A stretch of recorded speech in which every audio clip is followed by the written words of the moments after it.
شاء الله غنبداو على بركه الله. انا عندي بالنسبه للزبده عندي 100 غرام ديال الزبده حيوانيه. نتوما الا بغيتو ديروا الزبده نباتيه هي ما ديروش المارغرين، يعني ديروا ديال البواطه، ما ديروش ديال التورق.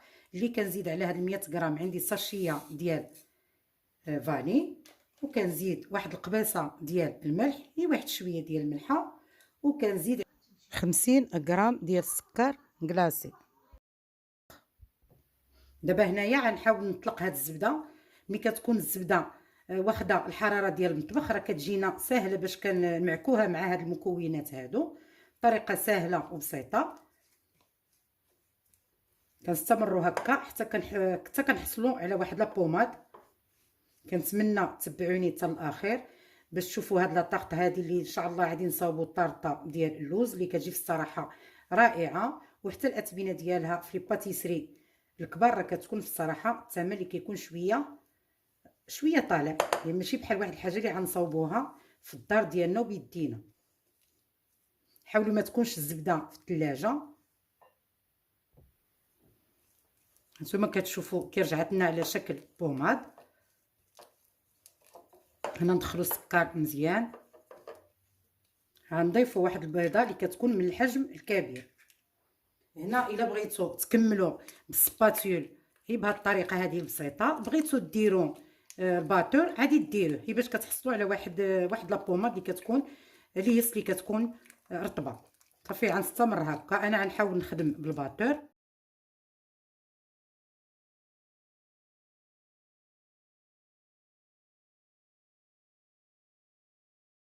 دابا هذا هو الخليط اللي حصلنا عليه. دابا غادي نضيف نص كاس ديال النشا، وغنضيف 250 غرام ديال الطحين. تضيفوا هاد النشا وانتم كتغربلوا هاد المكونات. انا هنا ضفت نص كاس اللي هي 50 غرام ديال النشا. بقاو تضيفوا الطحين تدريجيا باش ما كتقصح لكمش هاد العجين. وهنايا غادي نحرك غير بشويه، يعني ما غادي ندلكوهاش. غنضيف هنا الكاس الاول ديال الطحين وغنحركو، عاد نضيفو البقيه الا كنا محتاجين ليها. هنايا دابا نكتب لكم المقاييس، غادي نكتبها لكم بالغرام. صافي وكنحركو غير بشويه، يعني هذا ما كيحتاجش للدليك. غير بهذه الطريقه هذه كنحاولوا ندخلوا الطحين في هاد لابوماد هذه ديال الزبده. بهذه الطريقه راه ساهله، حاولوا ما تدلكوش. بحال كنرملوا هاد العجين هذا. انا هنايا غنضيف الكاس الثاني ديال الطحين. كاين اللي كيشرب وكاين اللي ما كيشربش. صافي ونستمروا حتى كندخلوا. هانتوما كتشوفوا راني ما كندلكش.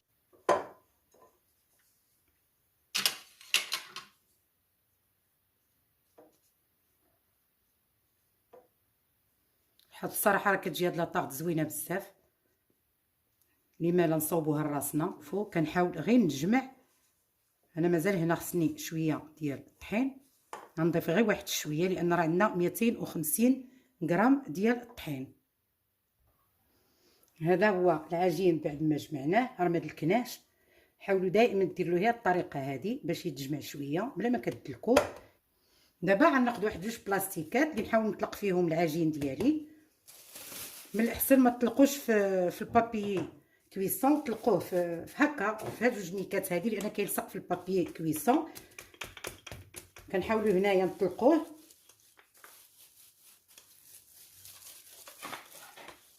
وعادي نديروه يرتاح واحد 45 دقيقه او 30 دقيقه في الكونجيلاتور. عاد نكملوا التحضير ديال هاد لاطاط ديال اللوز. انا هنايا بغيت نديرو في ميكا باش كيجينا ساهل. انا بالنسبه للمول اللي غنصاوب فيه هو هذا. انا نحاول ناخذ القياس ديالو غير باش ما نبقاش ندلك العجينه حتى تطلق ليا بزاف. هذا هو القياس اللي انا محتاجه له. ونحاول نقلبو فوق هذا المول. الطريقه راه سهله وبسيطه. هانتوما الطريقه راها سهله. انا حاولت هنا قلبت هذا العجين في هذا المول ونحاول دابا ندخلو في قلب هذا المول. صافي وكنبركو على هاد الجنيبات.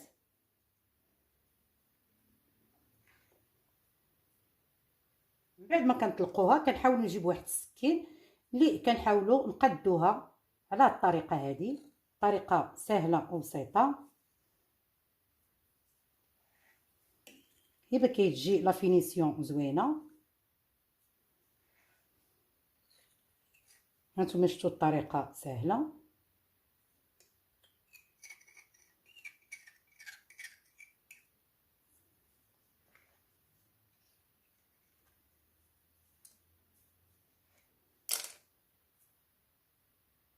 انا غادي نحاول نتقبها بالفرشيطه.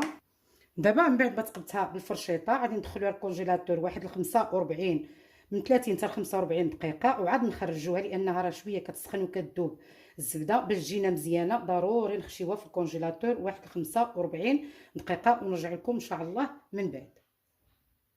الكريمه اللي غنحتاجوها ان شاء الله لهاد لاطاغط ديال اللوز، عندنا هنايا 150 غرام ديال الزبده، غنزيد لها 120 غرام ديال السكر حبيبات، وغنزيد كذلك هنايا واحد القبيصه ديال الملح باش كنقادو ديك الحلاوه.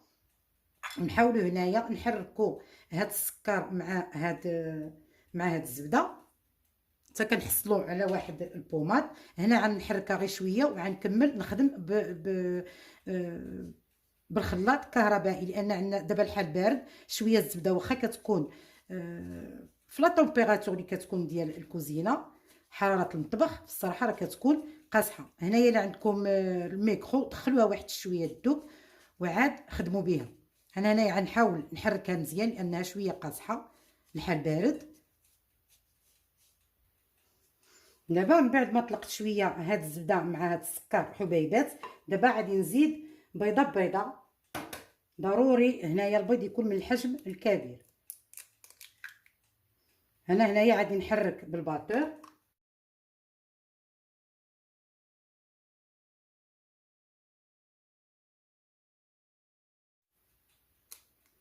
وغنضيف كذلك البيضه الثانيه، ونضيفوا كذلك البيضه الثالثه. انا هنايا درت 3 ديال البيضات، ما كانوش عندي كبار، كان الحجم ديالهم صغير، درت 3 البيضات. هاد لو زيست هذا ديال الحامض، ما كانش الحامض يمكن لكم ديروا البرتقال اللي كيعطينا واحد المذاق اللي كيكون الصراحه زوين. ونعاود نحركو شويه. غنضيفوا هاد 150 غرام ديال اللوز قلنا راه ما محمرش وما طحنوش بزاف. عندي هنا 150 غرام، وعندي واحد معلقه ونص ديال الطحين. غنحركوا هاد النواشف مع هاد الخليط هذا. غنحاول نحركو شويه عاد ندير هاد الباتور.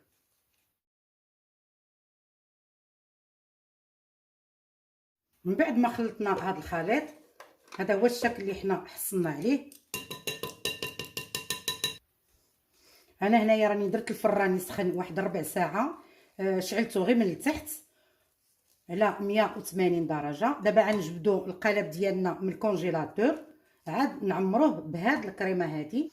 دابا جبدنا هاد العجين ديالنا، نحاولوا نعمروه.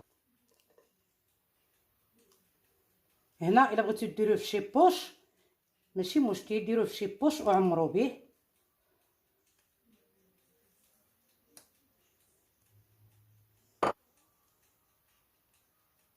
هنا كنحاولوا نسويو كاع الجنيبات والوسط، نديروها الطبقه اللي كتكون متساويه. ولا عندكم هاد السباتول هادي حتى هي راه كتساعد شويه، كتقاد لكم الوجه مزيان.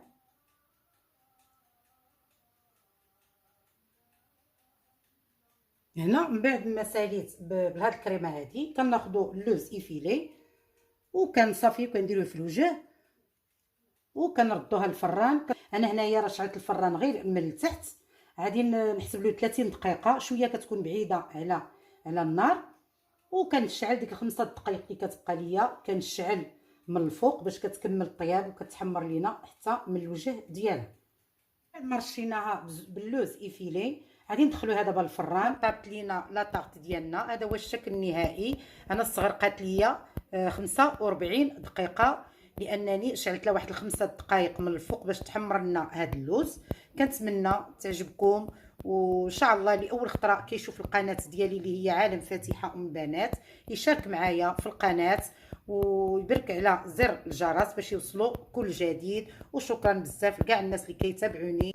انا هنا غنقطع واحد الطريف هي باش نشوفوها من الداخل.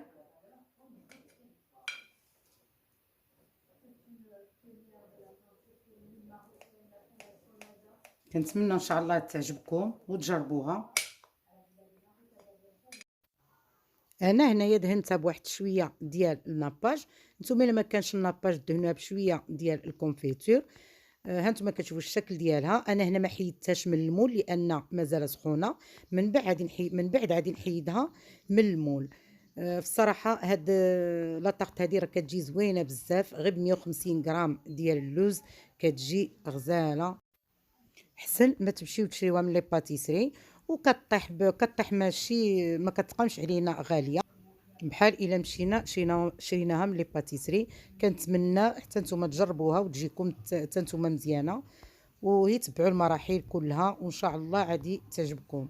وشكرا بزاف والى وصفه اخرى ان شاء الله.